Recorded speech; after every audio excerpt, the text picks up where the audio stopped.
Assalamualaikum warahmatullahi wabarakatuh. Perkenalkan, nama saya Muhammad Baihaqi Hakim dengan NIM 2336968 akan melakukan mengerjakan tugas dari dosen pengampu hukum telematika Bapak Bapak Lip Permana. Bapaknya tuh bodoh. Maaf Bapak Ip Permana. Eh, Materi yang akan saya bahas di sini adalah tentang cybercrime. Cybercrime adalah sesuatu yang sangat dinamis, tindakan yang melanggar hukum yang memanfaatkan teknologi yang entah IT-nya dijadikan target atau sebagai dalih. Kejahatan cyber mencakup berbagai kegiatan yang melibatkan pelanggaran hukum dan eksploitasi teknologi informasi untuk tujuan jahat.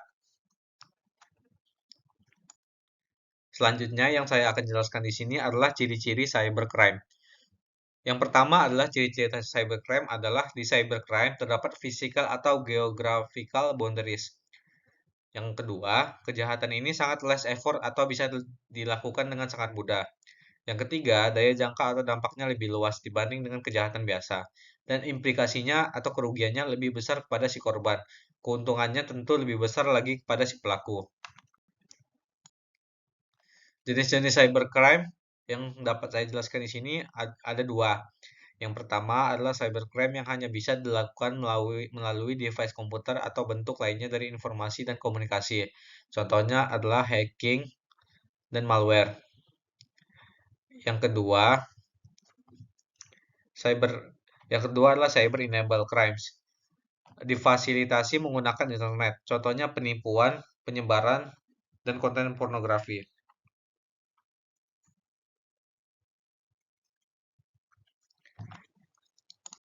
Yang selanjutnya yang saya jelaskan di sini adalah mengapa negara perlu mengatur cybercrime. Yang pertama adalah pengguna IKTA yang meningkat. Yang kedua adalah angka kejahatan tinggi. Yang ketiga adalah borderless. Negara yang tidak memiliki aturan cybercrime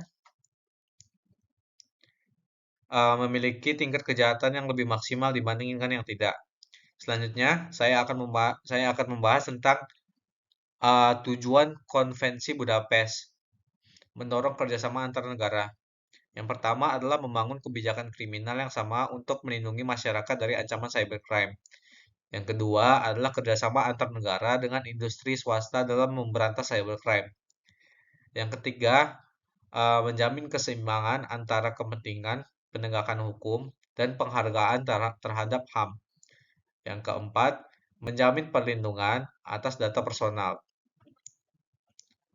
seperti perlindungan data privasi, perlindungan akun, uh,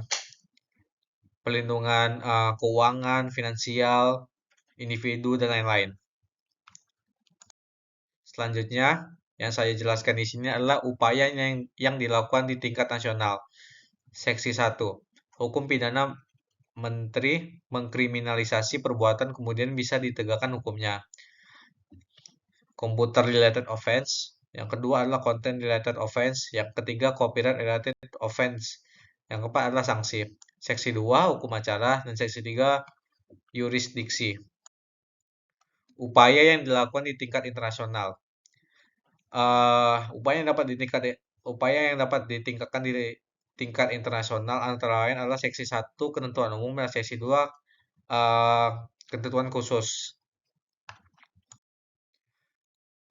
Itu aja dari saya.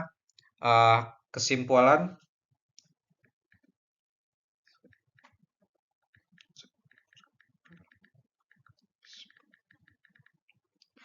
Kesimpulannya adalah pemerintah sebaiknya meningkatkan solusi atas kejahatan cyber yang sering meningkat akhir-akhir ini. Mengenai kejahatan cybercrime mencakup beberapa poin penting. Yang pertama adalah tantangan global, evolusi konstan, perlindungan yang diperlukan, kayak seperti kejahatan organisasi terhadap individu harus ditingkatkan keamanannya. melalui langkah-langkah seperti enkripsi data, pemborosan perangkat lunak, dan kesadaran keamanan. Yang keempat adalah kerjasama internasional antar negara untuk memberantas cybercrime. Yang kelima, penegakan hukum. Upaya penegakan hukum harus ditingkatkan untuk menangkap dan menghukum pelaku kejahatan cyber. Yang keenam, pentingnya kesadaran antara sesama kita untuk eh, terhadap untuk masyarakat terhadap risiko kejahatan cyber yang meningkat. Kesimpulannya adalah perlindungan terhadap kejahatan cyber memerlukan pendekatan komprehensif yang melibatkan kerjasama internasional, upaya penegakan hukum, dan peningkatan kesadaran masyarakat kita semua. Itu saja dari saya. Terima kasih atas dosen pengampu. Uh, Assalamualaikum warahmatullahi wabarakatuh. Terima kasih.